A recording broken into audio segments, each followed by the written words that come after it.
ఆ bill gates గాడు పెద్ద ఫ్రాడ్ వాడు, పెద్ద దొంగ వాడు, పెద్ద శాడిస్ట్ వాడు, వాడు వీడేంట్రా అంతర్జాతీయ సంస్థ మైక్రోసాఫ్ట్ అధినేత ఆయన. ఆ మైక్రోసాఫ్ట్ ద్వారా ఐటీ రంగాన్ని అన్ని దేశాల్లో పరుగులెట్టించిన అభివృద్ధి ప్రదాత ఆయన. విండోస్ ఆపరేటింగ్ సిస్టమ్ ద్వారా సామాన్యుడి చేతికి కూడా కంప్యూటర్ అందించిన టార్చ్ బేరర్ ఆయన. ఈ రోజు తెలుగువాడి అడుగు ప్రపంచ పటంలో ప్రతి చోట పడటానికి దిక్సూచి ఆయన. దేశద్రోహి వాడు. దేశద్రోహ. ఈ రోజు భారతదేశం పోలియో ఫ్రీ దేశంగా ఉందంటే ఆ రోజు ఆయన బిల్ అండ్ మెలిండా ఫౌండేషన్ ద్వారా ఇచ్చిన విరాళాలే కారణం.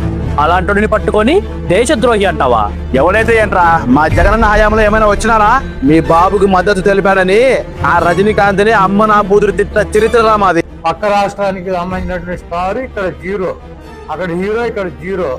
ఆ జీరో వచ్చి ఇక్కడ చెప్తాడు చంద్రబాబు నాయుడు పరిపాలన బాగుంటది, వీడి విధానం బాగుంటది, వీడి క్రింద కూడా బాగుంటది అని చెప్పి. నీచమైనటువంటి వ్యక్తుల్లో రజనీకాంత్ కూడా. అలాంటిది ఆ బిల్ గేట్స్ ని 2 తెలుగు రాష్ట్రాలకి 3 సార్లు తీసుకొచ్చారు మీ బాబు.